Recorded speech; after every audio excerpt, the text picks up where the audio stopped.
Meus amados irmãos, então nós vamos abrir a palavra de Deus na segunda carta do apóstolo Paulo aos Coríntios, capítulo 5, e faremos a leitura a partir do verso 18 até o capítulo 6, versos 1 e 2.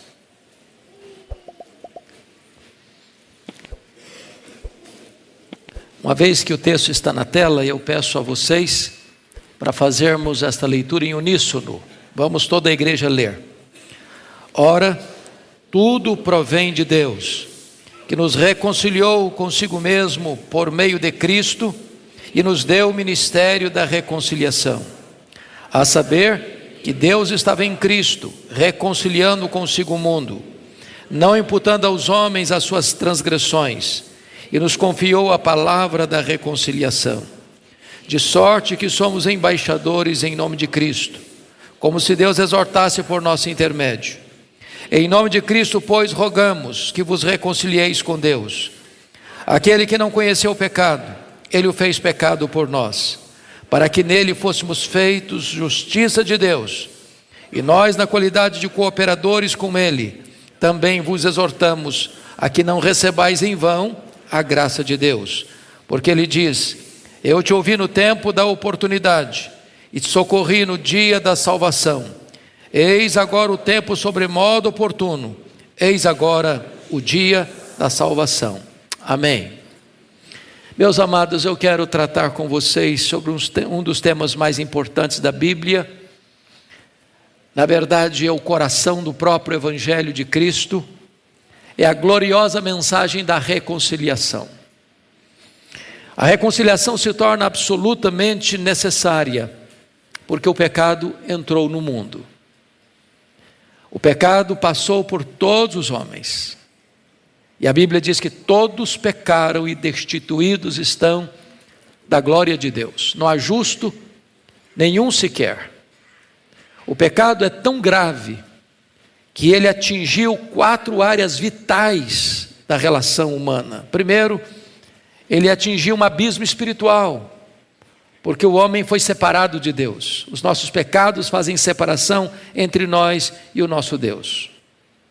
O pecado rompeu também a relação no que tange aspecto social, porque agora o homem não tem mais comunhão com o seu próximo. Essa barreira foi levantada. Terceiro lugar, o pecado rompeu também e abriu um abismo que nós chamamos de psicológico, porque o homem agora está em guerra com a sua própria alma. Ele é um ser em conflito. Ele é uma guerra civil ambulante. Ele não está bem com ele mesmo. Mas ainda a Bíblia diz que o pecado abriu um abismo ecológico, porque o pecado do homem leva-o a 2 posturas erradas com respeito à natureza. Ou o homem venera a natureza, achando que ela é a própria divindade, caindo no panteísmo, ou o homem depreda a natureza e a destrói, em vez de ser o seu mordomo responsável. Então o pecado trouxe esse estrago na história humana. E entra aí a necessidade urgente e vital da gloriosa doutrina da reconciliação. E eu quero destacar para o nosso ensino espiritual nesta manhã 5 verdades sobre a reconciliação. Em primeiro lugar, vamos ver a necessidade dela. Ora, se o homem é pecador, e ele é, se Deus é santo, e ele é, portanto não pode existir comunhão entre o homem pecador e o Deus santo. Então, a Bíblia resume isso em Romanos, dizendo que os ímpios e pagãos se corromperam, e Paulo vai dizer que os moralistas também se corromperam, e Paulo diz que os judeus também se corromperam, e Paulo encerra este argumento da universalidade do pecado, o que foi chamado pelos estudiosos mais tarde de depravação total. Ou seja, não há nenhuma área da nossa vida, nem a nossa razão, nem a nossa vontade, nem a nossa emoção, que não tenha sido afetado pelo pecado. O pecado atingiu todo o nosso ser, em todas as áreas. E Paulo conclui assim em Romanos 3:23, porque todos pecaram e destituídos estão da glória de Deus. É verdade também que nenhum de nós, nenhum ser humano é capaz de limpar-se, de purificar-se, ou de libertar-se dos seus próprios pecados. O profeta Jeremias foi categórico: assim como um etíope não pode mudar a cor da sua pele, assim como um leopardo não pode tirar as manchas do seu couro, nem nós podemos fazer o bem, estando nós acostumados a fazer o mal. Portanto, a necessidade da reconciliação é absoluta, é imperativa, é urgente. A segunda verdade que eu destaco no texto, meus amados irmãos, é que Deus é o próprio autor da reconciliação. Isso está claramente posto no verso 18. Ora, tudo provém de Deus, que nos reconciliou consigo mesmo por meio de Cristo e nos deu o ministério da reconciliação. Quando você fala em reconciliação, você está falando que existe um ofensor e existe um ofendido. Alguém que causou um problema e alguém que sofreu um problema. E é curioso que quem toma a iniciativa da reconciliação não é o ofensor, é o ofendido. Deus não precisa ser reconciliado conosco, porque Deus nunca deixou de nos amar. Fomos nós que nos rebelamos, fomos nós que nos afastamos. É o nosso pecado que faz separação entre nós e Deus. No entanto, é Deus quem toma essa iniciativa de nos reconciliar com Ele mesmo. Em outras palavras, Deus nunca deixou de nos amar e nos amar com amor eterno. Deus nunca se indispôs no sentido de não querer-nos.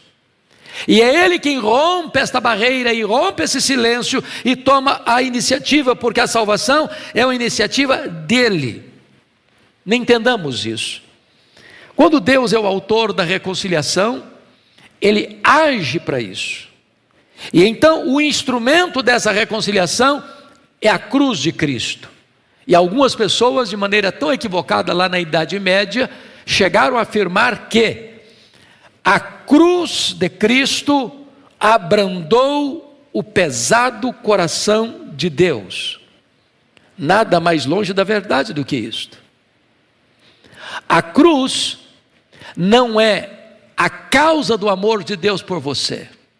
A cruz é o resultado do amor de Deus por você.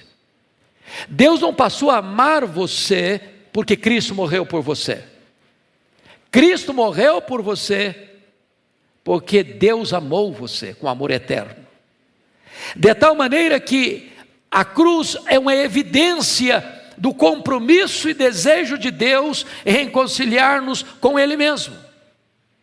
Mais do que isso, a cruz foi o preço pago para Deus reconciliar você com Ele. É curioso que quando Deus foi criar o universo, Deus deu uma ordem: haja luz, e houve luz. Quando Deus foi criar o homem, Deus pôs a mão no barro e formou o homem à sua imagem e à sua semelhança. Não bastou apenas uma palavra, é preciso de um ato. Mas quando Deus vai reconciliar você com Ele, foi necessário que Deus mesmo descesse, se fizesse carne.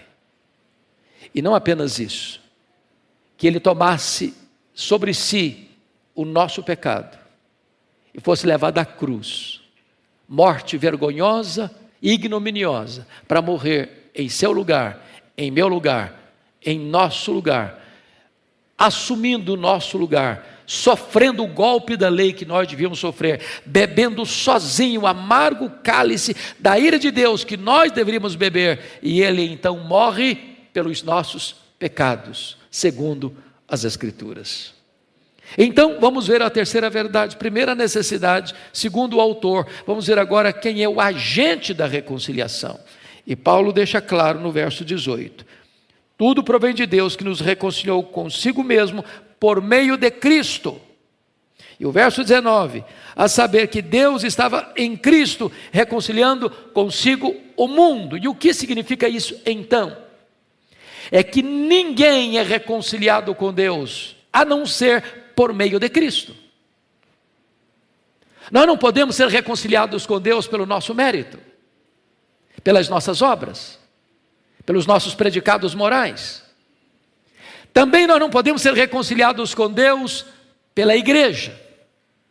A igreja é uma agência do reino de Deus que prega o evangelho de Cristo, mas a igreja não é um instrumento de você se reconciliar com Deus. Não é a igreja que reconcilia você com Deus, é Cristo.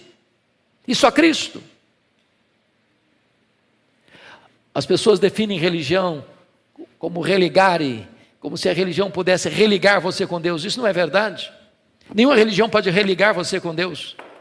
Por mais antiga que ela seja, por mais numerosa que ela seja, por mais bonita que ela pareça, não, nenhuma denominação religiosa, nenhuma igreja pode reconciliar você com Deus. Também nenhum rito sagrado pode reconciliar você com Deus. Não há nenhuma cerimônia que você possa participar e dela se submeter para você ser reconciliado com Deus. A única forma de você ser reconciliado com Deus é por meio de Cristo Jesus. Porque a Bíblia é clara: debaixo do céu não há nenhum outro nome dado entre os homens pelo qual importa que sejamos salvos. Jesus é a porta do céu. Ele disse: eu sou a porta. Quem entrar por mim será salvo. Entrará e sairá e achará pastagens. Jesus é o vivo caminho para Deus. Ele diz: eu sou o caminho e a verdade e a vida, e ninguém vem ao Pai senão por mim. Não há nenhum outro nome, então, pelo qual você possa se reconciliar com Deus, a não ser o nome de Jesus. Só Ele morreu na cruz, pelos seus, pelos meus, pelos nossos pecados. Só Ele pode tomar você pela mão e conduzir você ao Pai. Só Ele pode conduzir você à glória. Só Ele pode levar você ao céu. Agora notem que Ele reconcilia você com Deus, não pelos seus ensinos. Algumas pessoas dizem: eu vou guardar o sermão do monte, eu vou obedecer o sermão do monte e a minha vida está resolvida. Primeiramente, você não consegue guardar o sermão do monte, você não consegue guardar os 10 mandamentos da lei por você mesmo. Porque isso requeria de você ser absolutamente perfeito, e você e eu não somos perfeitos. Então a maneira de Jesus reconciliar-nos com o Pai foi através da sua morte. Ele morreu para que você e eu fôssemos reconciliados com Deus. Isso é a essência do Evangelho, isso é a simplicidade do Evangelho, isso é a pureza do Evangelho, e esse é o poder do Evangelho. É pela morte de Cristo que nós somos reconciliados com Deus. Mas agora vem a quarta verdade desta mensagem. Primeiro, a necessidade. Segundo, o autor. Terceiro, o agente. Quarto, a base dessa reconciliação. Então, vejamos em primeiro lugar o versículo 19. A saber que Deus estava em Cristo reconciliando consigo o mundo, não imputando aos homens as suas transgressões. Essa palavra imputando é uma palavra comercial. Essa palavra literalmente significa botar na conta de. Ora, se Deus é santo e Deus é, se nós somos pecadores e nós somos, como é que um pecador pode se reconciliar com Deus que é santo? Deus não pode fazer vistas grossas ao nosso pecado. Então, o primeiro ato de Deus foi não colocar na nossa conta a nossa dívida. Qual é o tamanho da nossa dívida? Impagável. Na parábola que Jesus contou, de 10 mil talentos, são 350 mil quilos de ouro. Uma pessoa naquela época precisaria trabalhar 150 mil anos para alcançar esse valor. Portanto, uma dívida impagável. Se Deus colocasse na nossa conta a nossa dívida, nós jamais poderíamos quitá-la. Então, o primeiro ato de Deus para nos reconciliar consigo mesmo, a base dessa reconciliação, é não colocar na nossa conta a nossa dívida, não colocar na nossa conta o nosso pecado, porque se Deus fizesse isso, jamais poderíamos ser reconciliados com Ele. Segundo lugar, veja comigo o verso 21. Aquele que não conheceu o pecado, Ele o fez pecado por nós. Então, a segunda coisa que Deus fez foi, em vez de botar a nossa dívida na nossa conta, Deus coloca a nossa dívida na conta do seu Filho Jesus. Deus não imputou a nós os nossos pecados, e Deus imputou os nossos pecados sobre Jesus. A Bíblia diz que Deus lançou sobre ele a iniquidade de todos nós. Diz a Escritura que ele foi carregando sobre o seu corpo no madeiro os nossos pecados. E a Bíblia diz que ele foi feito pecado por nós. Ele foi feito maldição por nós. É nesse sentido que Isaías diz que não havia beleza nele. Que toda a nossa feiura, toda a nossa maldade, todas as nossas mazelas, todas as nossas iniquidades, todos os nossos pecados foram lançados sobre ele naquela cruz. Naquele momento o sol escondeu o rosto dele em pleno meio-dia. Ali na cruz o próprio Pai o desampara, porque Ele ali era o nosso substituto, era o nosso fiador, o nosso representante, e Deus puniu no seu Filho o nosso pecado. O nosso pecado estava sobre Ele, a nossa dívida estava sobre Ele, e diz a Bíblia que quando Ele está na cruz, Ele dá um brado: está consumado, está pago, e Ele pagou a nossa dívida, não com ouro, não com prata, como cantamos aqui hoje, mas com o seu precioso sangue. Verdade bendita, verdade gloriosa. Mas em terceiro lugar, versículo 21 prossegue e diz assim: aquele que não conhecia o pecado, ele fez pecado por nós, para que nele fôssemos feitos justiça de Deus. Terceiro lugar, Deus não colocou na nossa conta a nossa dívida. Deus colocou a nossa dívida na conta de Jesus. Jesus quitou a nossa dívida com o seu sangue. E agora em terceiro lugar, Deus credita, Deus imputa, Deus deposita na nossa conta toda a justiça do seu Filho. E agora você é declarado justo diante do tribunal de Deus. Já não pesa nenhuma condenação mais para aqueles que estão em Cristo Jesus, nosso Senhor. Isto é a gloriosa doutrina da justificação pela fé. Não apenas você não tem mais débito, não apenas você não tem mais dívida, não apenas você não tem mais pecado para condenar você, mas você tem na sua conta a infinita justiça de Cristo depositada lá. Quando Deus puxa a sua ficha no tribunal do céu, não apenas não tem mais débito, mas tem um crédito infinito. Toda a justiça de Cristo está na sua conta, você é declarado justo diante do tribunal de Deus. É nesse sentido que o apóstolo Paulo pergunta em Romanos 8, quem tentará acusação contra os eleitos de Deus? É Deus quem os justifica. Quem os condenará?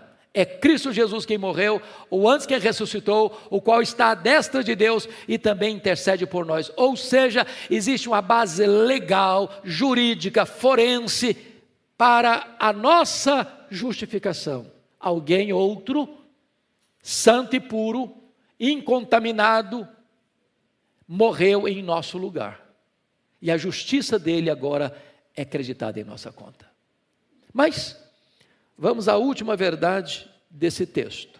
Primeiro, a necessidade da reconciliação. Segundo, o autor da reconciliação. Terceiro, o agente da reconciliação. Quarto, a base da reconciliação. Quinto, a oferta da reconciliação.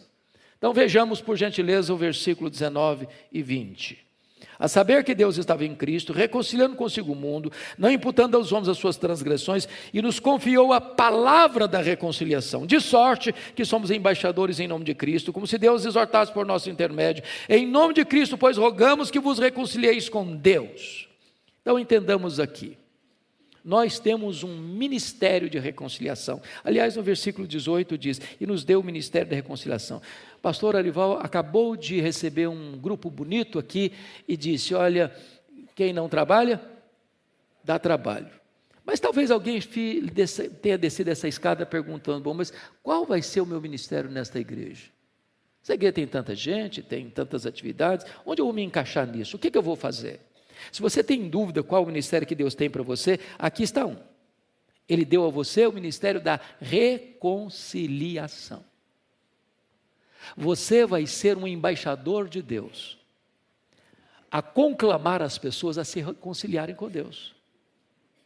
Todo aquele que foi reconciliado com Deus recebe imediatamente esse ministério, o ministério da reconciliação. Você é um embaixador de Deus. E essa ideia de embaixador é uma ideia muito interessante, porque o Império Romano nomeava os embaixadores, como ainda hoje as nações enviam seus embaixadores para outras terras, e o embaixador tinha algumas características. Ele vive em terra estranha, ele não é embaixador no seu próprio país. Você tem embaixador do Brasil nas diversas nações com quem o Brasil tem pacto de aliança, de relacionamento. Então ele vive numa terra que não é a terra dele. Eu quero dizer para você que aqui não é a nossa pátria, a nossa pátria está no céu. Nós vivemos em terra estranha, somos embaixadores. Segundo, o embaixador fala em nome do seu governo, ele não fala de moto próprio, ele representa o seu governo, ele fala em nome do seu governo, a sua mensagem é a mensagem do seu governo. Você e eu vivemos em terra estranha, e nós falamos aqui, não o que nós queremos, nós reproduzimos a mensagem daquele que nos constituiu embaixadores, o Rei dos Reis, o Senhor dos Senhores. Terceiro, nós estamos aqui representando, já que estamos em terra estranha, o nosso país. E o nosso país é o céu. A nossa pátria está no céu. E nós somos representantes do céu. Portanto, a nossa vida aqui reflete o céu. Se nós tivermos uma postura diferente disso, nós estamos, de certa forma, denegrindo a nossa verdadeira pátria, que é o céu. E mais, um embaixador não se naturaliza. Ele vai ser sempre um estrangeiro. Ele não vai perder nunca a sua nacionalidade. Quero dizer para você que essa terra é maravilhosa, é dádiva de Deus. Vivemos num país maravilhoso, com belezas raras, com riquezas muitas, mas eu quero dizer para você que aqui não é a sua casa permanente. Então não plante muitas raízes aqui não, porque nós estamos aqui de passagem, rumo à nossa pátria celestial. Aqui nós temos uma missão. Aqui nós temos um propósito, e o nosso propósito é rogar aos homens que se reconciliem com Deus. Então notem comigo, que nós devemos fazer isso com autoridade, como se Deus exortasse por nosso intermédio. Então não precisa chegar assim, você me desculpa, mas eu não queria te ofender, mas eu queria falar para você, eu sei que você... Não, chegue com autoridade. Eu estou aqui em nome de Cristo. Eu fui constituído um embaixador de Deus. E eu tenho uma palavra urgente para você.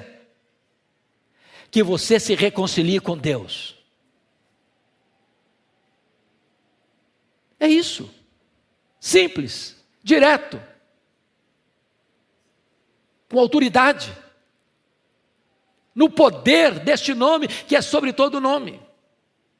E ele diz, em nome de Cristo, pois, rogamos que vos reconcilieis com Deus.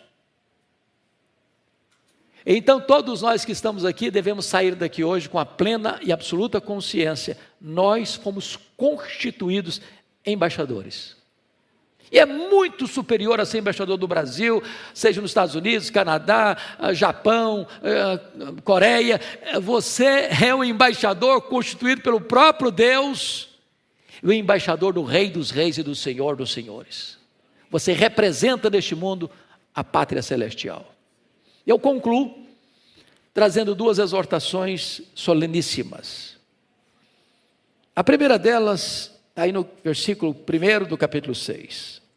E nós, na qualidade de cooperadores com Deus, também vos exortamos a que não recebais em vão a graça de Deus.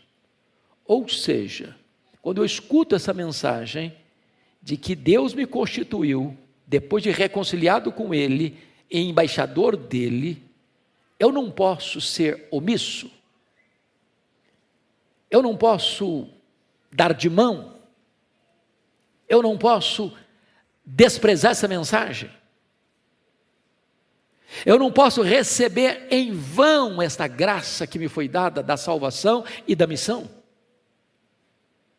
Segundo alerta, soleníssimo, está no versículo 2. Não apenas o cuidado para não receber em vão a graça de Deus, mas o cuidado para não adiar essa decisão. Porque ele diz: eu te ouvi no tempo da oportunidade, te socorri no dia da salvação, eis agora o tempo sobremodo oportuno, eis agora o dia da salvação. Eu não conheço todos vocês que estão aqui e que estão nos acompanhando nas mídias sociais. Mas se você ainda não foi reconciliado com Deus, não adie essa decisão. Hoje Deus está conclamando você a se voltar para Ele. Amanhã pode ser tarde demais.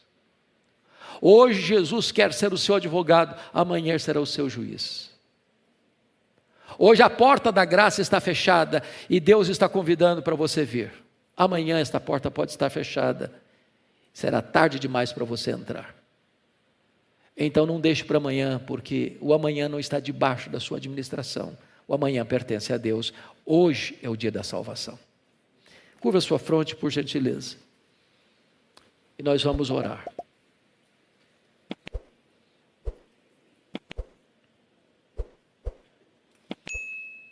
Deus, nós acabamos de ouvir a Tua palavra, tão clara, tão direta, tão oportuna, tão urgente. É verdade incontestável que todos pecaram, não há justo nenhum sequer. É verdade que o salário do pecado é a morte. É verdade que aquele que permanecer no seu pecado perecerá eternamente. Mas é verdade também, Senhor, que Tu mesmo planejaste e tomaste a iniciativa de nos reconciliar contigo.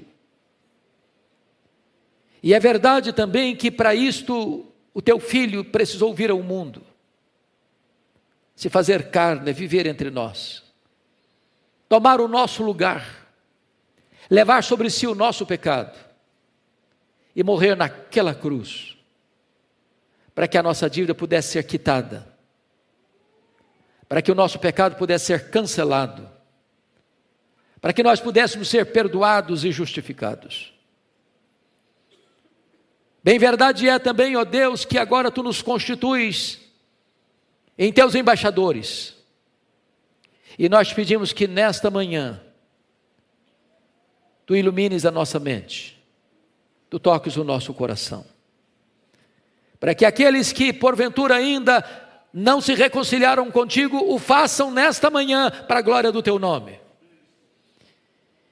E que aqueles, meu Deus, que já foram reconciliados contigo, reavivem na alma a gloriosa missão que recebemos, de sermos Teus embaixadores, rogando aos homens que se reconciliem contigo. Aplica, ó Deus, esta palavra ao nosso coração. É a nossa súplica em nome de Jesus. Amém.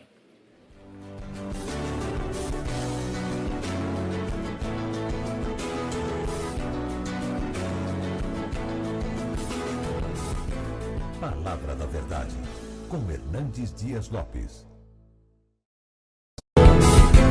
Palavra da Verdade, com Hernandes Dias Lopes. Abra sua Bíblia comigo, por gentileza, no livro de Apocalipse, capítulo 1. Apocalipse, capítulo 1.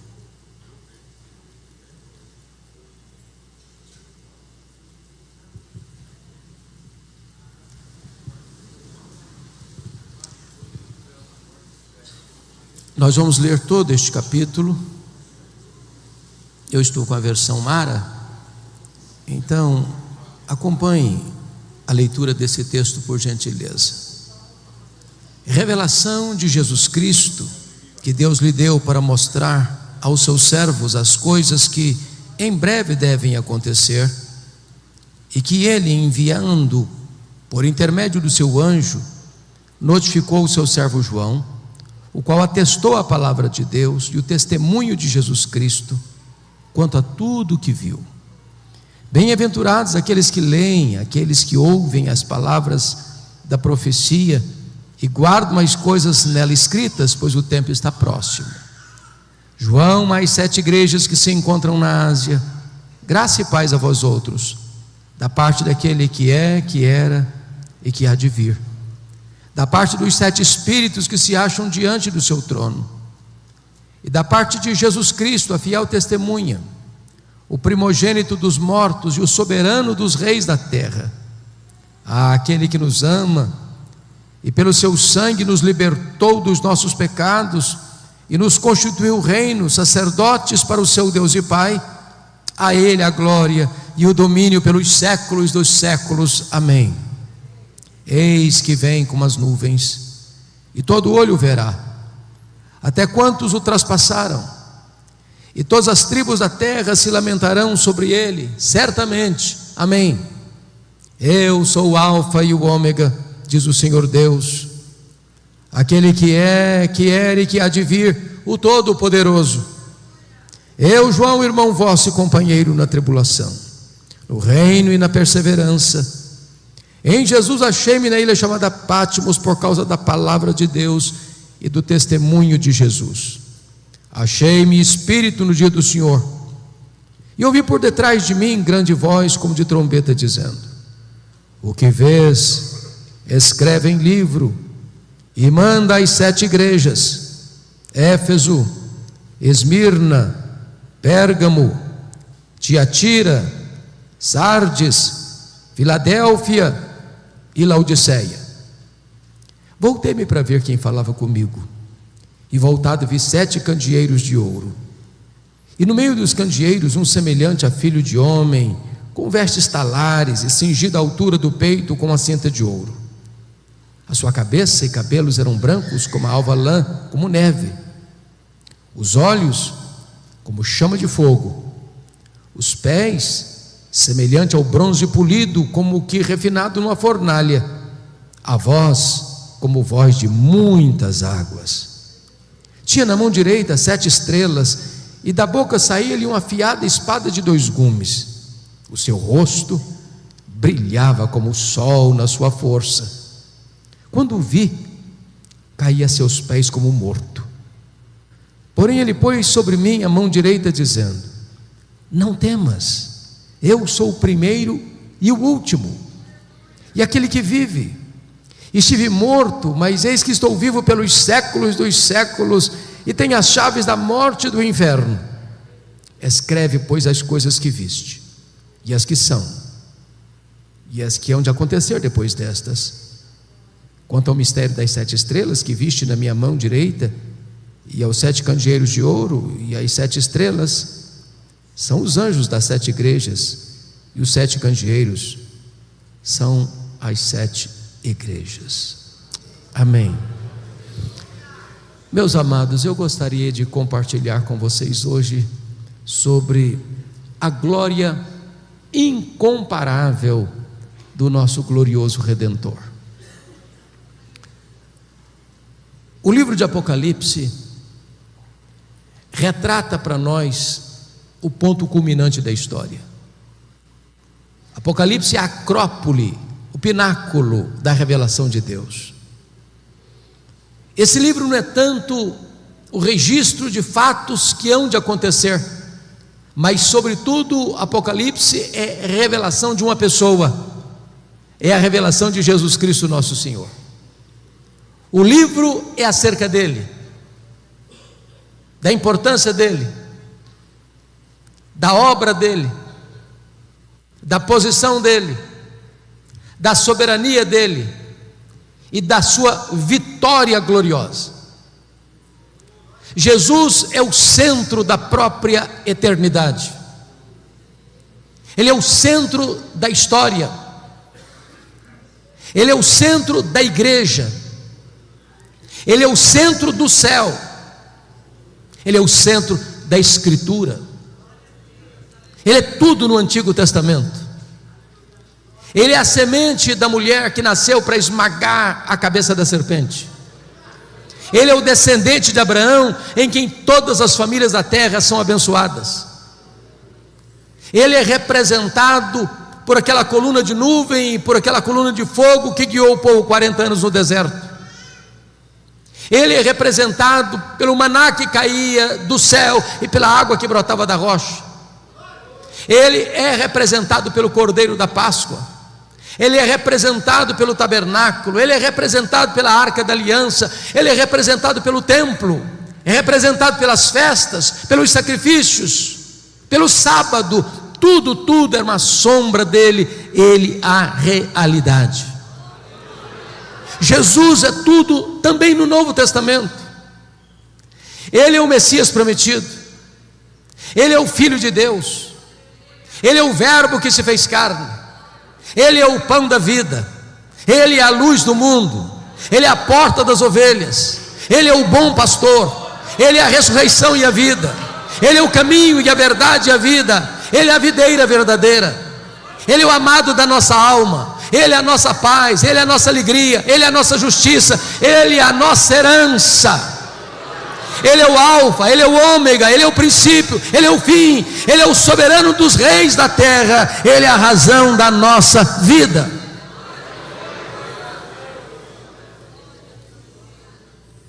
Este livro apresenta-nos a revelação de Jesus, porque não há nenhuma causa mais poderosa para fortalecer um obreiro, para encorajar uma igreja, do que a consciência de quem é Jesus e a importância de Jesus no nosso meio.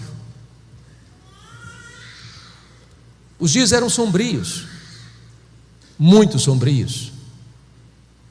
Nero pôs fogo em Roma. Tito Flávio pôs fogo em Jerusalém. Agora Domiciano está pondo fogo nos crentes. Os crentes estão sendo crucificados, queimados vivos, jogados às feras. A igreja está sendo massacrada. Os apóstolos todos já estavam mortos pelo viés do martírio. João era o último representante do colégio apostólico. Ele é pastor em Éfeso, já velho. Quando diz a Bíblia que ele é banido para esta colônia penal, para esta ilha vulcânica do mar Egeu, a ilha de Pátmos, na intenção do imperador Domiciano, é como se a última pá de cal estivesse sendo jogada sobre a igreja sofrida. Prenderam João naquela ilha vulcânica, naquela colônia penal, fecharam para ele todas as portas da terra. Mas quando os homens pensam que eles têm o controle, eles se equivocam, porque os homens maus deste mundo podem prender os crentes, podem banir os crentes, podem torturar os crentes, podem matar os crentes, podem fechar para eles todas as portas da terra. Mas os homens deste mundo não podem fechar a porta do céu. Porque quando todas as portas foram fechadas para João na terra, o Senhor abriu-lhe uma porta no céu e disse: sobe para aqui, e eu te mostrarei as coisas, não que talvez aconteçam, não as coisas que podem acontecer, eu te mostrarei as coisas que devem acontecer. E quando João sobe, ele vê um trono, e alguém é sentado no trono. Ele nem ousa descrever quem está sentado no trono, a não ser compará-lo com a beleza e o brilho das pedras preciosas. E ele vê na mão deste que está sentado no trono um livro, de todo selado, com 7 selos, por dentro e por fora. E a Bíblia relata que uma pergunta ecoa no céu, na terra e debaixo da terra: quem é digno de abrir o livro e desatar-lhe os selos? E diz a Escritura que ninguém foi encontrado digno. E João começa a chorar, porque parece que a história está à deriva. Quando ele está rendido às lágrimas, ele escuta uma voz: não chores, João, eis que o leão da tribo de Judá, a raiz de Davi, venceu para abrir o livro e desatar-lhe os selos. e os selos são rompidos por Jesus, e as trombetas soam por ordem de Jesus, e a história caminha sob o controle de Jesus, e caminha para uma consumação, onde a vitória final é de Cristo e da sua igreja. Então, irmãos, à luz desse texto,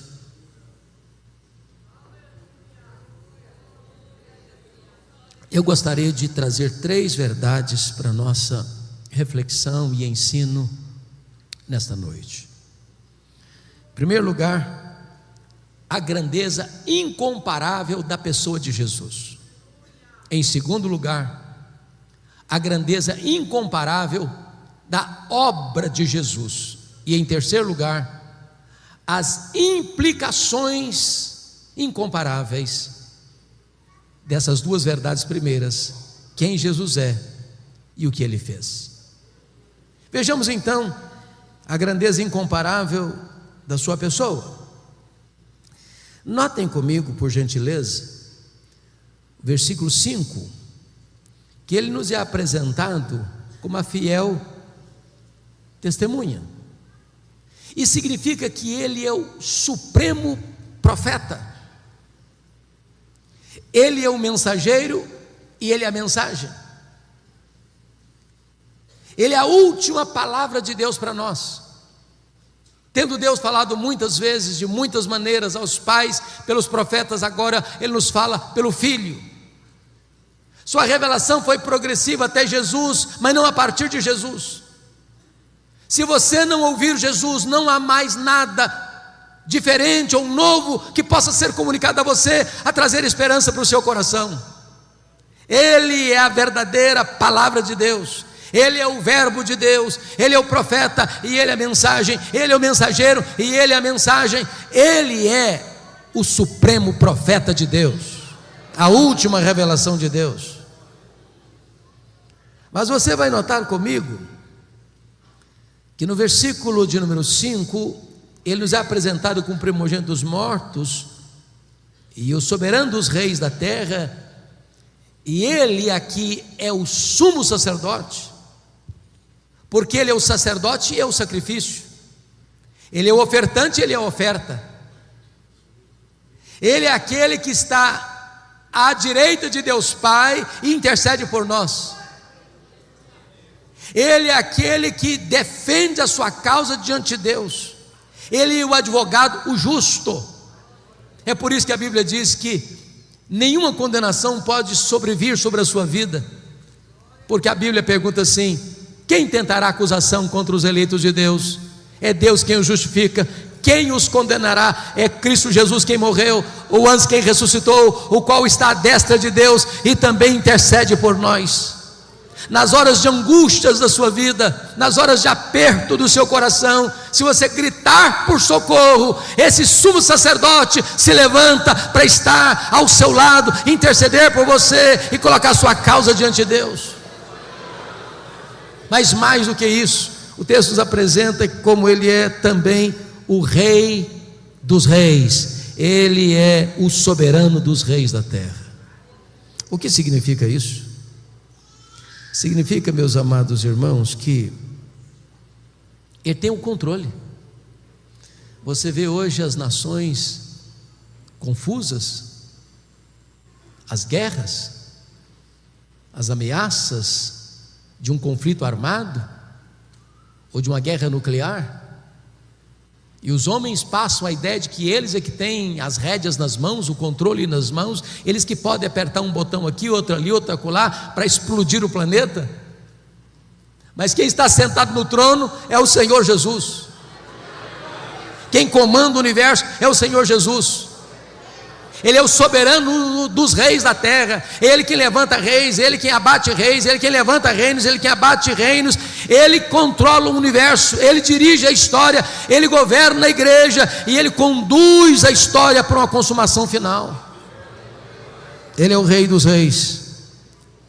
Mas notem vocês comigo no verso 13, que quando João volta para ver quem falava com ele, ele vê 7 candeeiros, e no meio dos candeeiros um semelhante a filho de homem.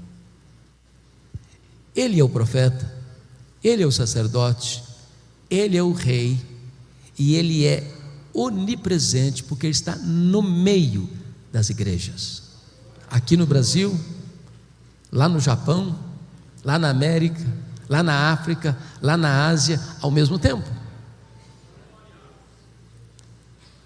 Não há nenhum crente reunido nesse horário, em qualquer lugar do mundo, onde a promessa não se cumpra. Onde tiver 2 ou 3 reunidos em meu nome, ali eu estarei no meio deles. Ele está aqui hoje,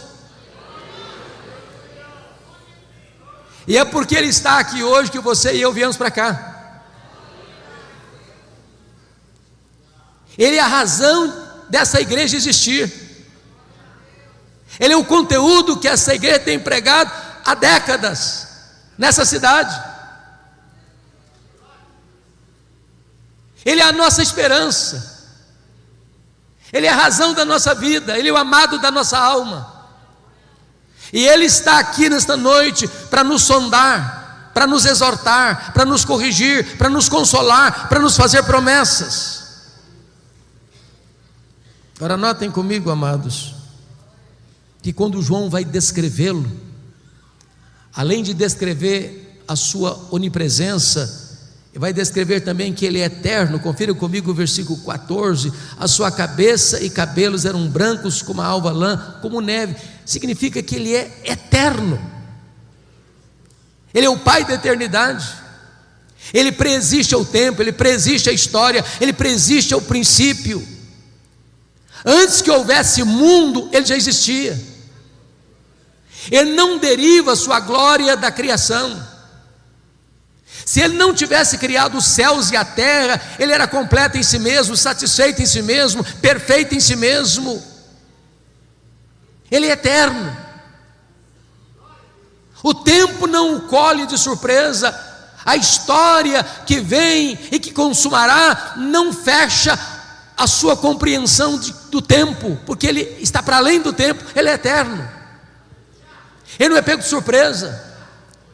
Ele não está lá no céu esfregando as mãos, ansioso, sem saber o que vai fazer diante dessa conjuntura atual.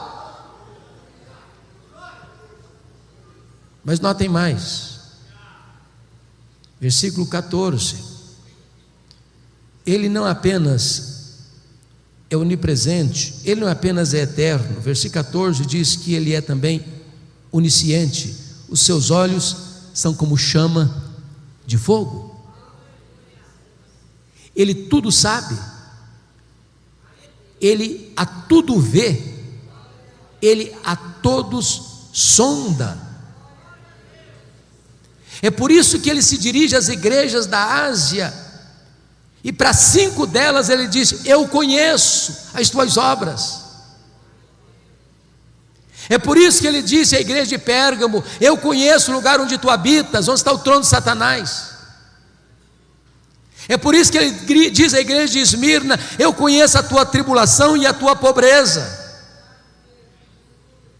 Ele conhece o seu futuro, ele conhece o seu passado, ele conhece o seu presente, ele sabe quem é você, ele sabe o que você pensa, ele sabe o que você fala, ele sabe o que você faz, ele sabe o que você pensa.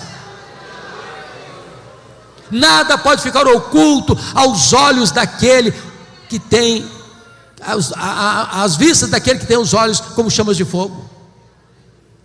Ele é onisciente. Mas veja comigo, versículo 15: os pés semelhante a bronze polido, como que refinado numa batalha, numa fornalha. O que significa isso? Significa que ele é onipotente. Essa é uma figura de linguagem para dizer que se os seus pés são como bronze polido, como que refinado numa fornalha, ninguém resiste ao seu poder. Na linguagem do profeta Daniel, capítulo 2, que é uma das figuras mais incríveis da Bíblia, daquele sonho de Nabucodonosor, daquela grande estátua, cabeça de ouro, braços de prata, peitoral de prata. tronco de bronze, e as pernas de ferro, e os dedos de ferro e barro, representando os grandes impérios do mundo na época, a Babilônia, o Império Medo-Persa, o Império Grego e o Império Romano. Diz que uma pedra não lavrada por mãos bate nos pés da estátua, e toda a estátua vira pó, e essa pedra preenche todo o mundo. Sabe o que significa isso, meus irmãos? A Bíblia diz que quando Jesus voltar, Ele vai colocar todos os seus inimigos debaixo dos seus pés. Ele é vencedor. Aqueles que blasfemam dele, aqueles que negam a sua existência, aqueles que hoje zombam e escarnecem da nossa fé, aqueles que proíbem que o seu nome seja proclamado, que a sua palavra seja lida, terão que enfrentá-lo para serem derrotados por ele. E diz a Bíblia que ele vai lançar no lago do fogo o anticristo, o falso profeta, o diabo, a morte, o inferno e todos aqueles cujos nomes não estão escritos no livro da vida. E então ele entrará para a sala das bodas, para uma festa que não vai terminar nunca mais, para reinar com a sua igreja, e os seus inimigos serão completamente destruídos, porque Ele é onipotente. Entendamos isso, irmãos. Ninguém pode prevalecer contra Jesus. Quando você vê o ímpio hoje estufando o peito e arrogantemente insurgindo-se contra Jesus, Jesus só está dando corda, está dando corda, está dando corda. Na hora que a corda puxar, o ímpio não tem amparo nenhum.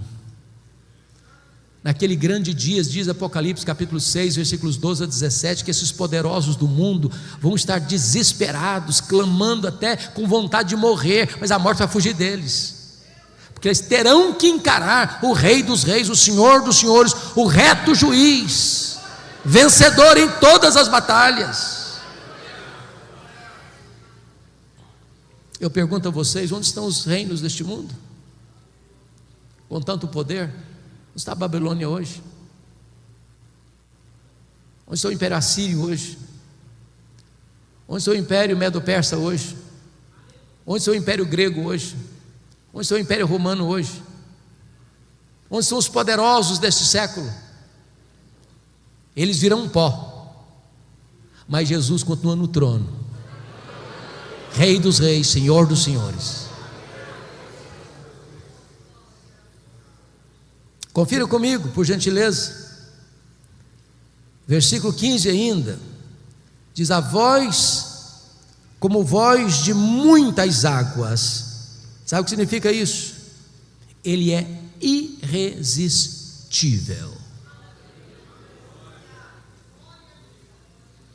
A Bíblia diz que a voz de Deus é poderosa, que ela despede chamas de fogo, que ela faz tremer o deserto, que ela despedaça os cedros do Líbano. Ele dá uma ordem e o universo se forma. Ele dá uma ordem e o sol para. Ele dá uma ordem e as estrelas aparecem.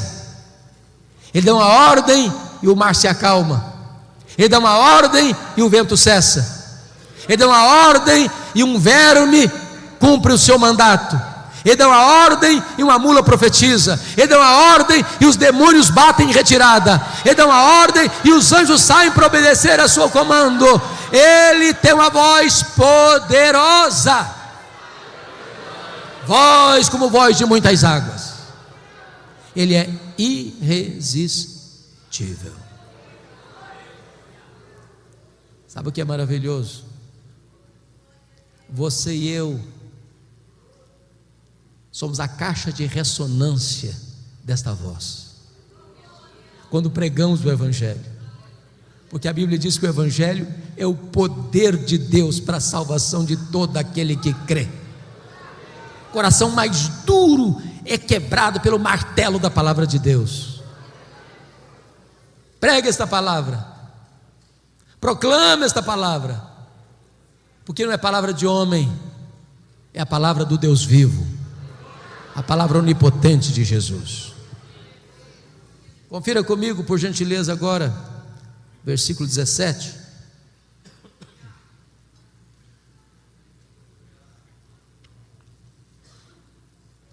Vejam, por gentileza.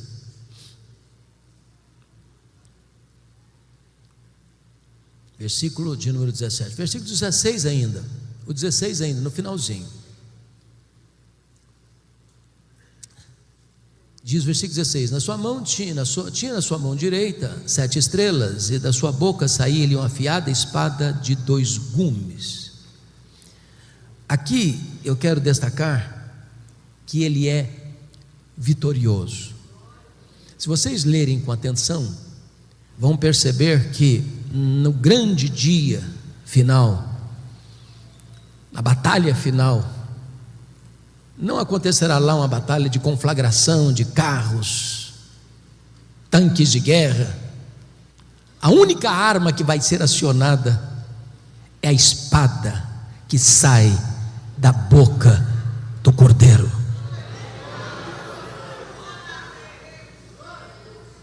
O Senhor não precisa de recursos humanos, de armas humanas para triunfar. É por isso que a Bíblia diz que vai matar o anticristo com o sopro da sua boca, com o poder da sua manifestação. Irmãos amados, como é importante nós compreendermos quão grande é Jesus, quão poderoso é Jesus, quão incomparável é Jesus. A espada que sai da sua boca significa que ninguém pode resisti-lo, ninguém pode ameaçá-lo, ninguém pode derrotá-lo. Nós não seguimos um líder fracassado, um líder derrotado. Nós seguimos aquele que é vencedor, invicto em todas as batalhas. Nós nem entramos em campo hoje para saber se vamos ganhar ou perder. Diz a Bíblia que nós já somos mais do que vencedores em Cristo Jesus, nosso Senhor. Louvado seja Deus. Se você é crente, se você nasceu de novo, você já está alistado neste poderoso exército vitorioso de Cristo Jesus.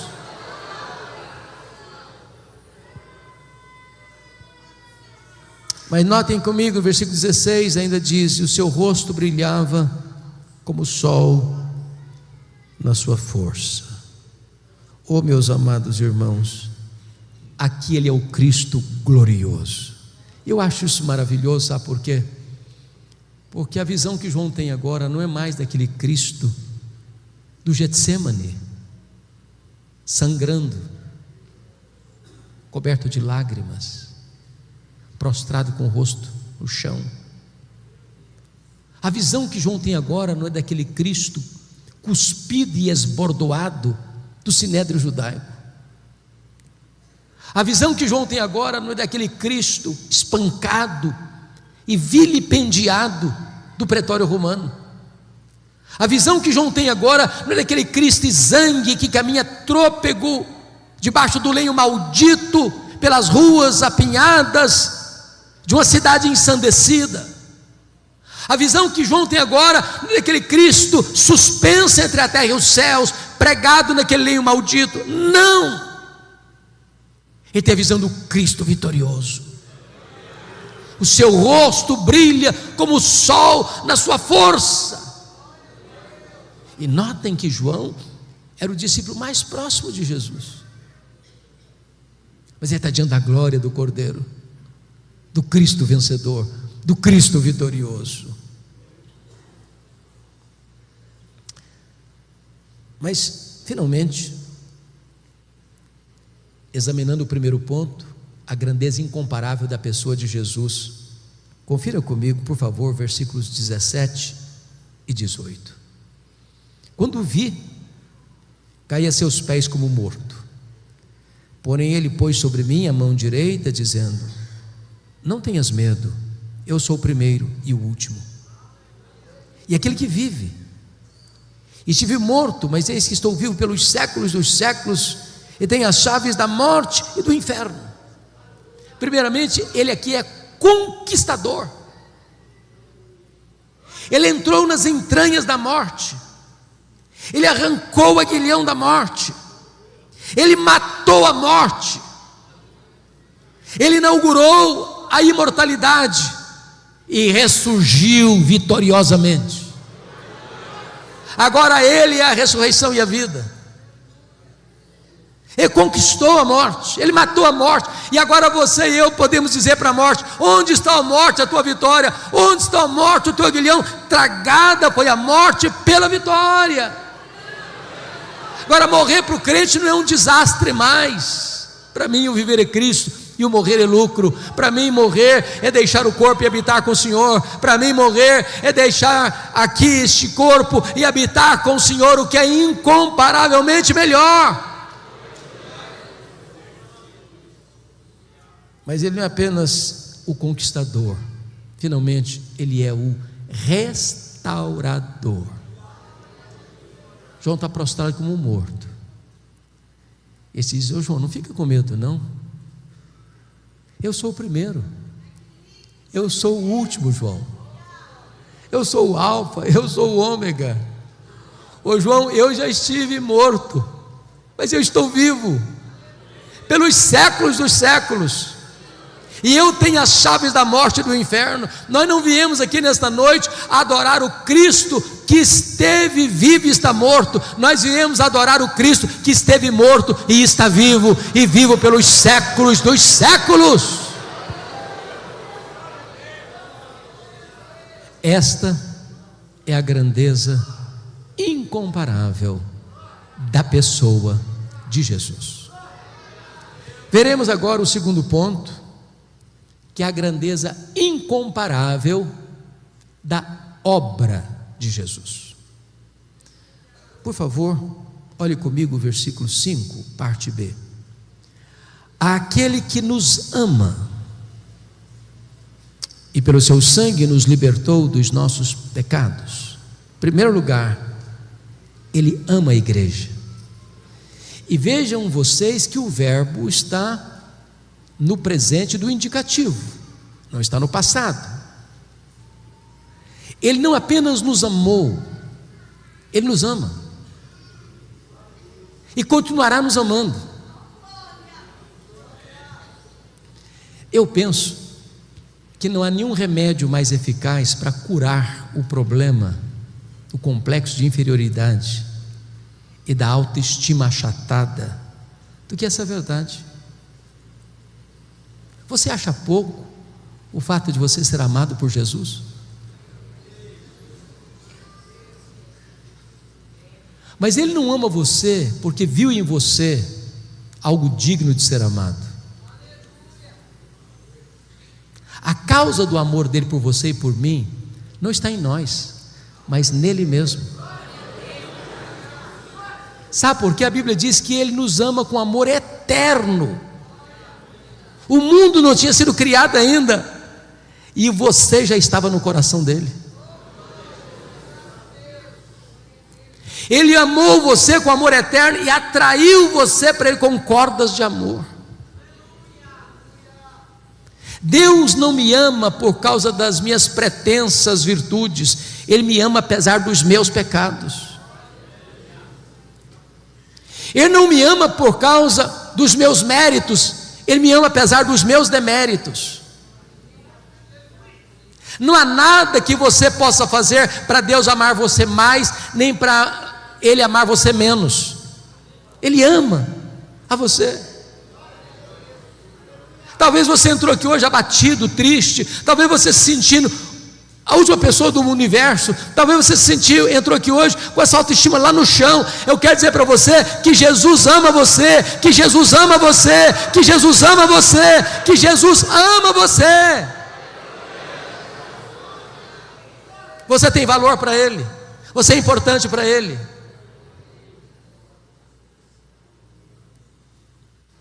A segunda verdade que está aqui, notem comigo, por gentileza. Verso 5 ainda, está escrito o seguinte: e nos libertou, e pelo seu sangue nos libertou dos nossos pecados. Agora note que o verbo não está no presente mais, está no passado. Sabe o que significa isso? A redenção que Ele deu para você é perfeita, é completa, é eficaz. Você não está meio salvo, você está salvo. Ele não deu para você meia vida eterna, Ele deu para você vida eterna. Agora notem mais, nem você nem eu podemos nos libertar dos nossos pecados. Impossível. Impossível. A Bíblia chega a dizer que assim como um leopardo não consegue tirar suas próprias manchas, nem um etíope consegue mudar a cor da sua própria pele, assim também eu não posso fazer o bem se eu estou inclinado a fazer o mal. A inclinação da nossa carne é inimizade contra Deus. Eu estava rendido aos meus pecados. Paulo diz em Efésios capítulo 2 que o homem antes da sua conversão, ele está depravado, escravizado, condenado e morto nos seus delitos e pecados. Não há nada que ele possa fazer. Talvez você tenha lutado, talvez você tenha se esforçado, mas a grande verdade é que Jesus Cristo, Filho de Deus, Ele nos libertou pelo seu sangue dos nossos pecados.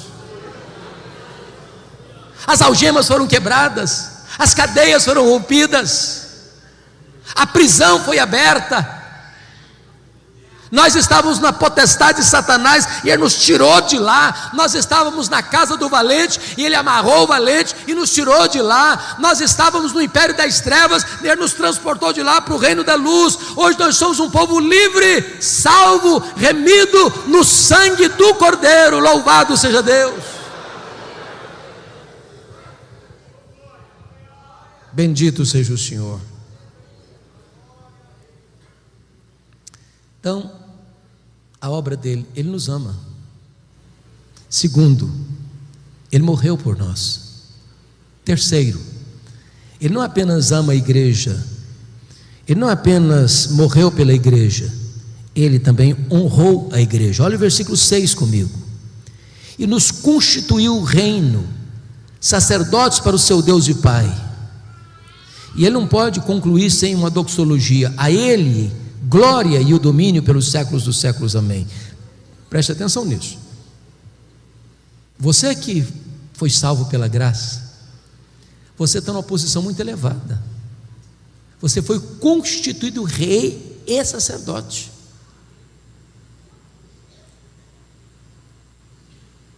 Talvez você aspire a algumas posições que algumas pessoas ocupam neste mundo, pois eu posso lhe garantir que a posição mais honrosa que o mundo possa oferecer não é nada em comparação ao que você já tem. Você é rei e sacerdote. Significa que agora você tem livre acesso à presença de Deus. Você não precisa de um intermediário mais para você falar com Deus. O véu já está rasgado de cima a baixo. O novo e vivo caminho já foi aberto e franqueado para você. Eu estou estudando, pastor Samuel, o livro de Esther, e é curioso que na história lá de Esther, o rei Assuero, conhecido por Xerxes I, ninguém podia entrar lá na sala do trono dele sem ser convidado, nem a rainha. Se uma pessoa entrasse sem ser convidado, ele podia matar a pessoa, dar uma ordem sumária para a pessoa ser executada. Eu quero dizer para você que o Rei dos Reis está franqueando para você a sala do trono. Você pode entrar a hora que você quiser, de onde você estiver, como você estiver. E Ele vai acolher você, Ele vai receber você, Ele vai abraçar você, Ele vai dar as boas-vindas a você, porque agora você tem livre acesso à presença de Deus.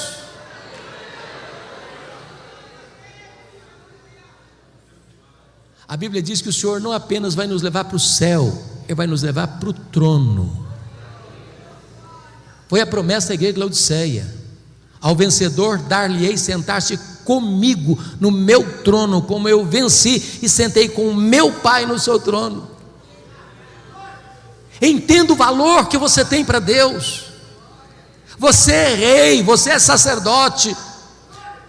A Bíblia chega a dizer que no dia do juízo nós vamos julgar o mundo, nós vamos julgar os próprios anjos. Então, primeiro, Ele ama a igreja. Segundo, Ele morreu pela igreja. Terceiro, Ele honrou a igreja. Mas em quarto lugar, Ele voltará para a igreja.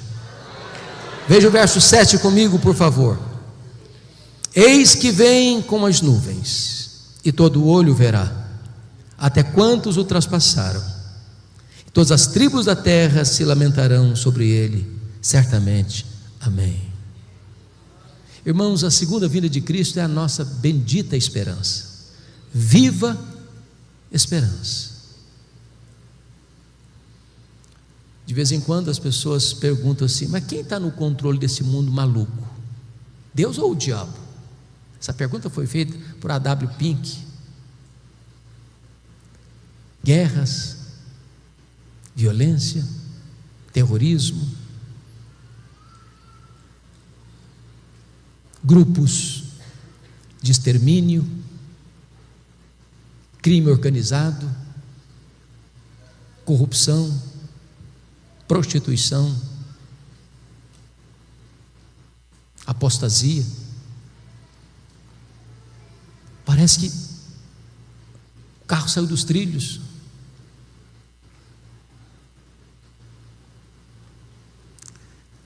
Mas eu quero dizer para você que a história não é um caminhão sem freio ladeira abaixo. O Senhor Jesus está no controle.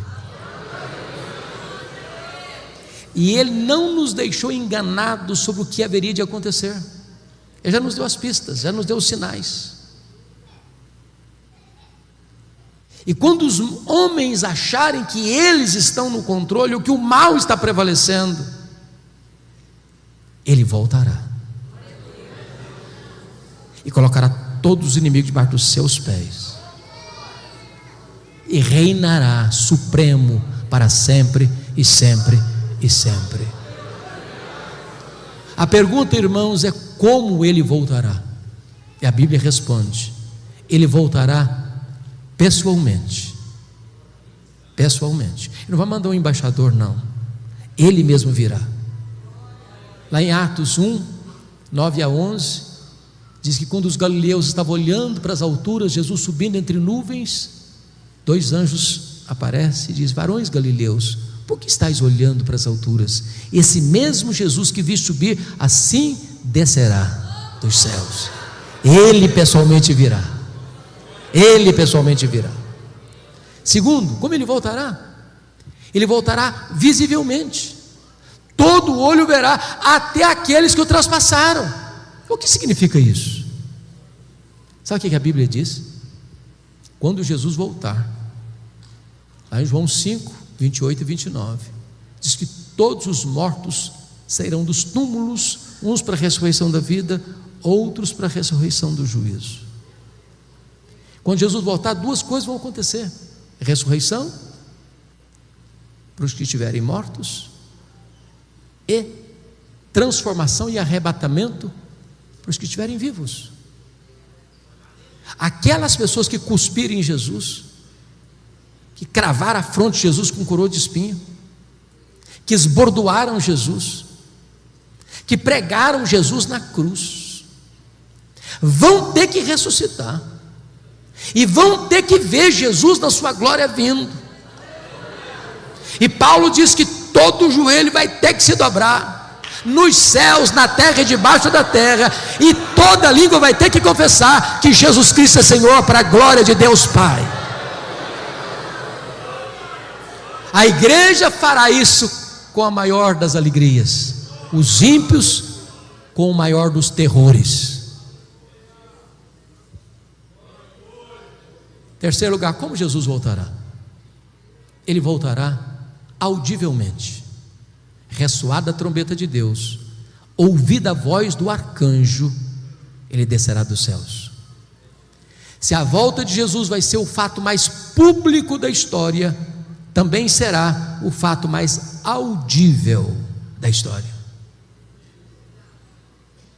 Não haverá montanha tão alta, deserto tão inóspito, caverna tão escura, que impedirá as pessoas de ouvirem o alarido desta vinda.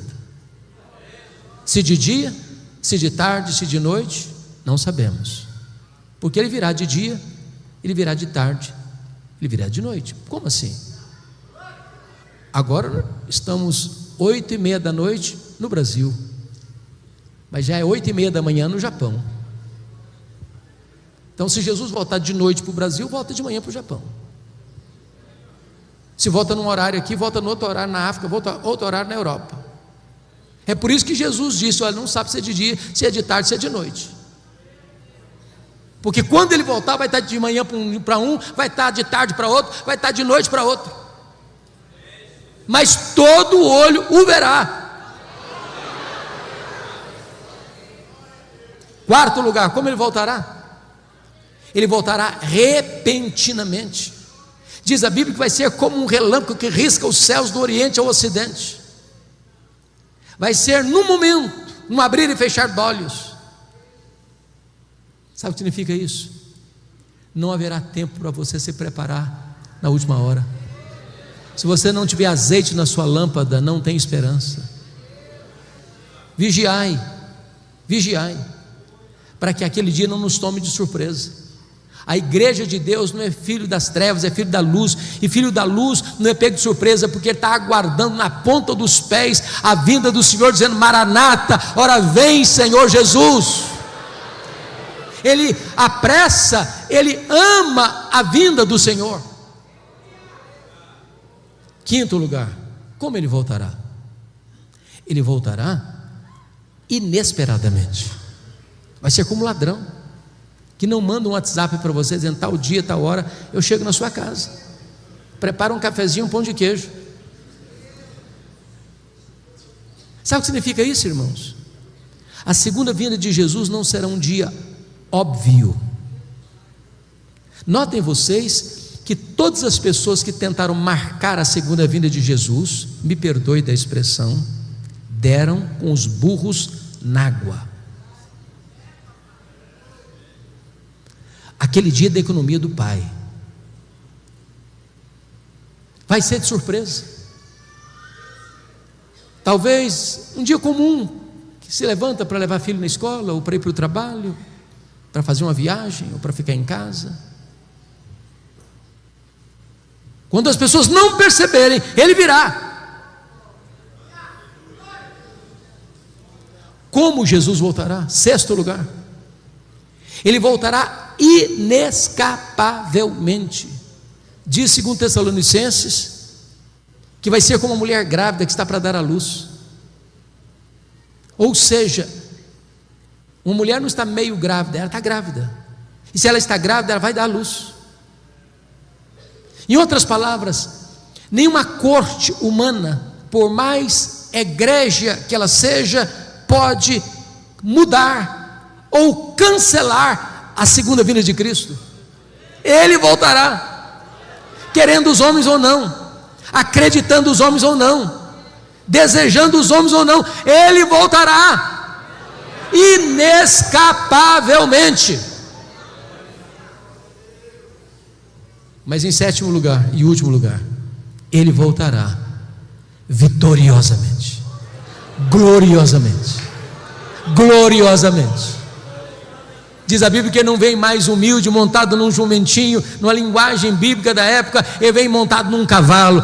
colocando na sua coxa Rei dos Reis e Senhor dos Senhores, e Ele virá em grande glória. As nuvens serão, meus amados irmãos, a sua carruagem, os anjos a sua escolta, o arcanjo o seu arauto, e os santos o seu glorioso cortejo, e Ele virá com muito poder e glória. Louvado seja o Senhor.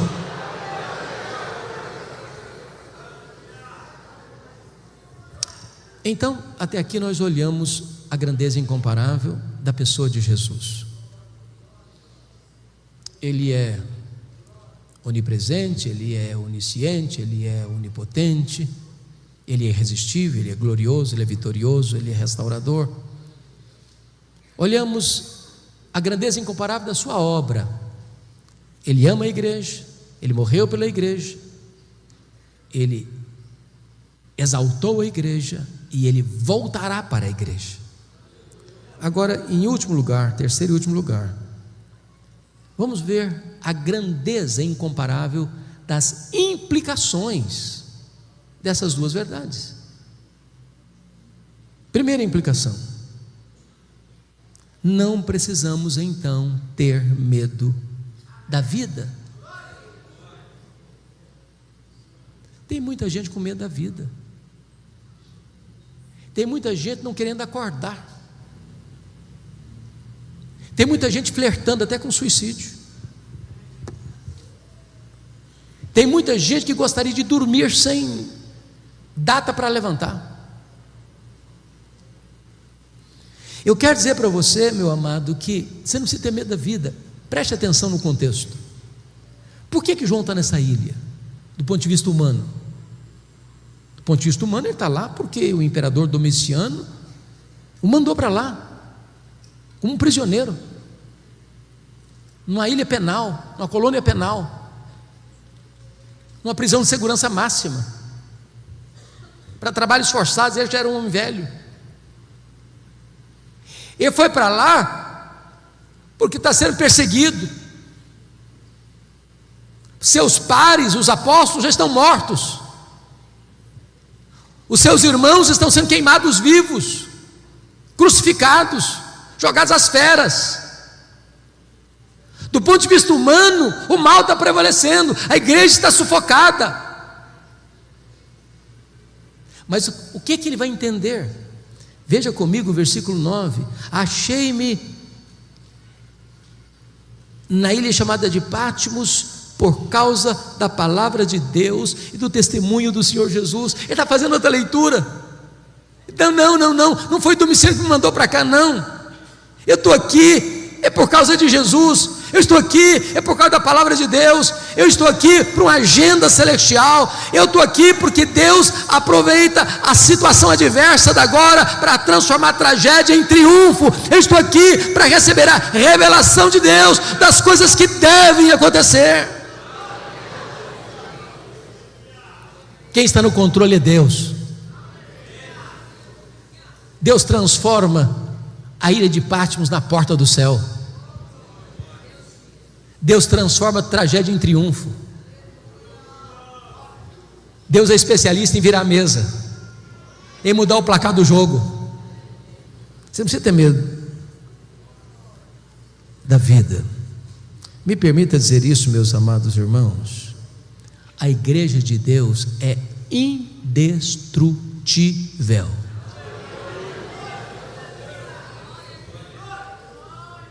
Quando eu digo que a igreja de Deus é indestrutível, eu não estou afirmando que a igreja de Deus não possa ser perseguida. Eu não estou afirmando que a igreja de Deus não possa sofrer sanções penais. Eu não estou dizendo que a igreja não possa sofrer martírio. Apocalipse capítulo 12, versículo 11 diz que a igreja vence o diabo com a palavra do testemunho e com o sangue do Cordeiro. Testemunho aqui é martiria. Ou seja, quando o perseguidor vem e prende um crente, maltrata um crente, e põe o crente contra a parede, diz: ou você nega Jesus, ou eu te prendo, ou eu te bato, ou eu te mato. E o crente diz: eu prefiro morrer do que negar o meu Senhor. Ele morre, mas com a sua morte ele vence. Ele é mais do que vencedor. Ninguém pode derrotar a igreja do Deus vivo. Você precisa ter medo da vida, porque a Bíblia diz que Jesus está vivo pelos séculos dos séculos. Segundo lugar, segunda implicação: em virtude de quem Jesus é e do que Ele fez, não precisamos ter medo da morte. A Bíblia diz o seguinte: Jesus diz para João: João, não fique com medo não, João, eu sou o primeiro, eu sou o último. Eu estive morto, mas eu estou vivo, João, pelos séculos dos séculos. A Bíblia diz que a morte é o rei dos terrores, mas Jesus é o rei dos reis.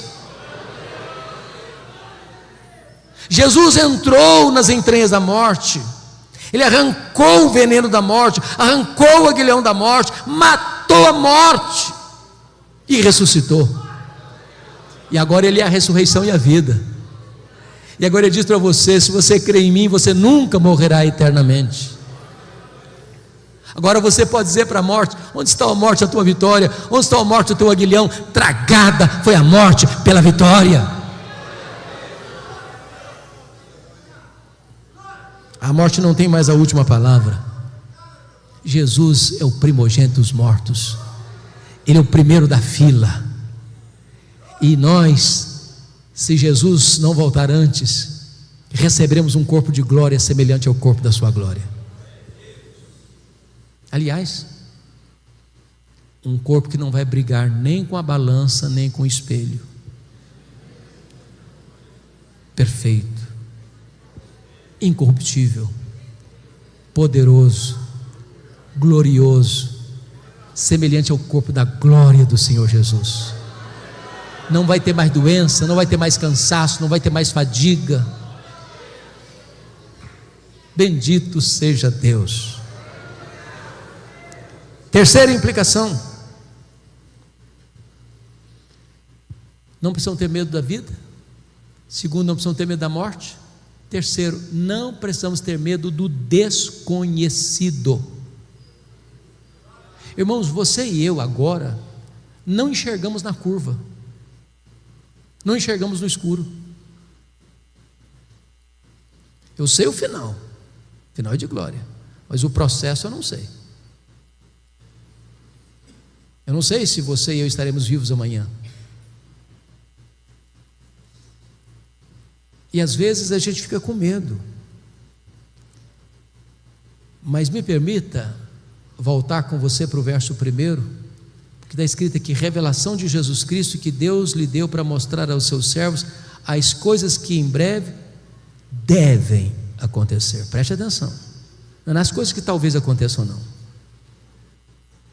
é nas coisas que podem, não, nas coisas que devem acontecer. Sabe o que significa isso? Que quem escreve a história é Deus, quem determina a história é Deus, quem está no controle é Deus. Sabe o que significa isso? Nós não cremos em acaso, nós não cremos em sorte, nós não cremos em azar, nós não cremos em determinismo cego, nós não cremos em coincidência, nós não cremos em macumba pegando em crente, nós não cremos em olho gordo. Nós cremos que a mão de Deus dirige o nosso destino. Então descanse seu coração, acalma o seu coração. Você precisa ter medo do desconhecido, porque o plano de Deus é perfeito e não pode ser frustrado.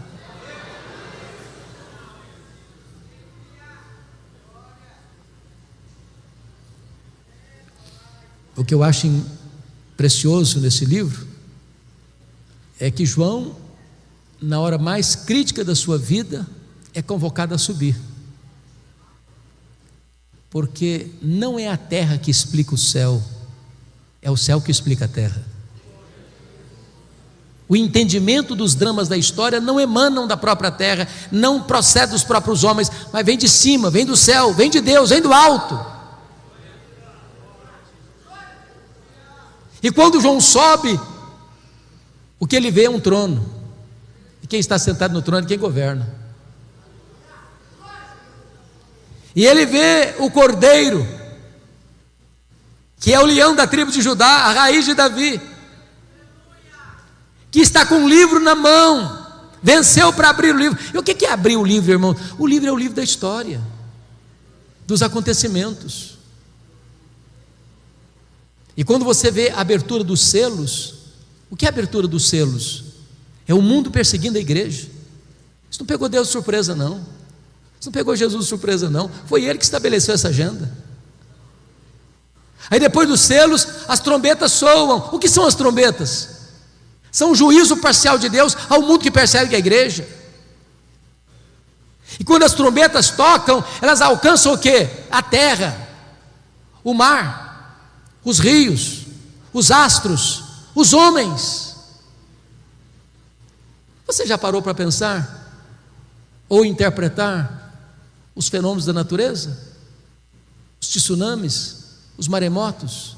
Você já parou para pensar nos terremotos, nos abalos sísmicos? Você já parou para pensar nas pandemias da vida que atingem a terra e os homens?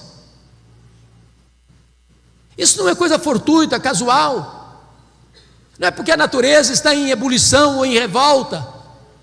São trombetas de Deus, chamando os homens ao arrependimento, dando a eles mais uma chance se voltarem para Deus.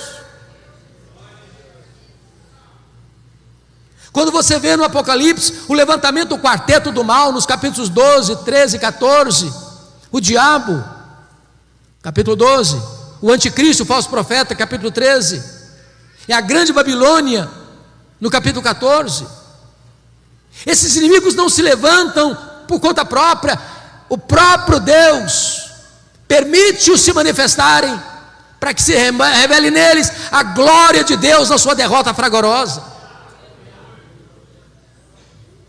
E notem vocês, que o diabo, como coordenador desta orquestra maligna, você vê o anticristo trazendo perseguição, você vê o falso profeta trazendo heresia, e você vê a grande Babilônia trazendo prostituição. Não são essas coisas que estão movendo o mundo hoje? Mas o Senhor vai pôr fim a toda esta corrente de maldade, porque quando as taças da ira de Deus são derramadas, capítulos 15 e 16, agora não tem mais juízo misturado com a misericórdia, agora a cólera de Deus chegou o grande dia do juízo. O que você vai ver em seguida? Capítulos 17, 18 e 19, a queda do quarteto do mal. 17 e 18, a queda da Babilônia. 19, a queda do anticristo, do falso profeta. Capítulo 20, a queda do diabo. No capítulo 20 ainda, a queda de quem mais? Da morte, do inferno, dos ímpios. E como é que o livro termina? O livro termina com a vitória retumbante, completa, final, cabal de Cristo e da sua igreja. Então você não precisa ter medo do desconhecido, porque o desconhecido é para nós, mas para Deus já está tudo decidido, controlado, resolvido. A vitória é de Cristo e da sua igreja.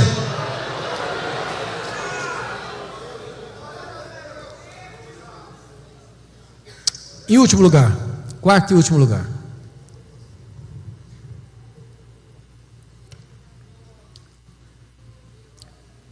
porque Jesus é quem Ele é, e porque Ele fez o que Ele fez, então você e eu não precisamos ter medo da eternidade.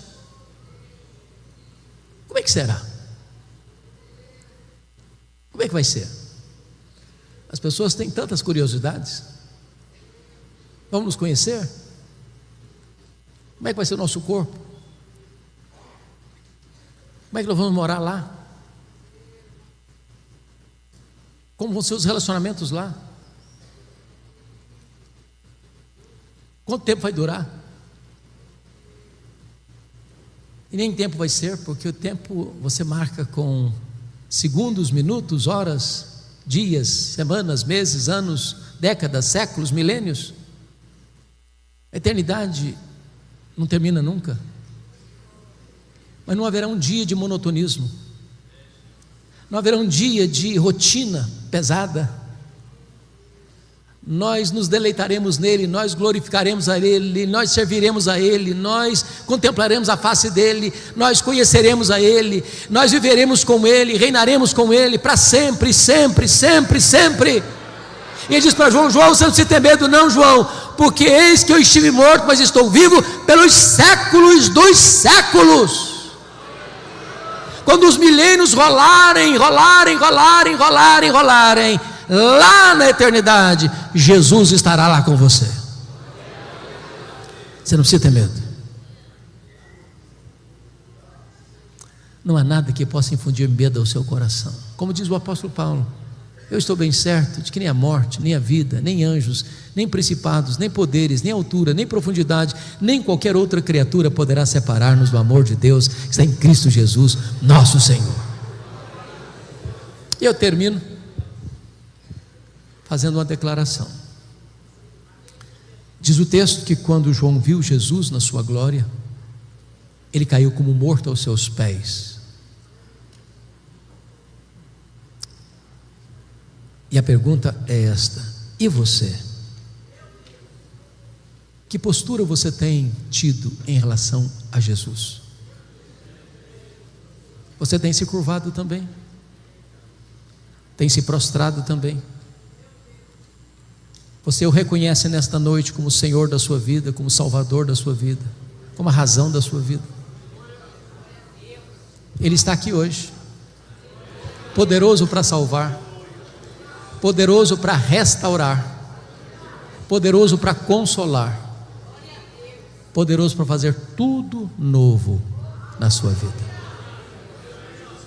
A Ele, o Rei da Glória, a Ele, o Alfa e o Ômega, a Ele, o soberano dos reis da terra, a honra, a glória e o louvor, agora e pelos séculos eternos. Amém.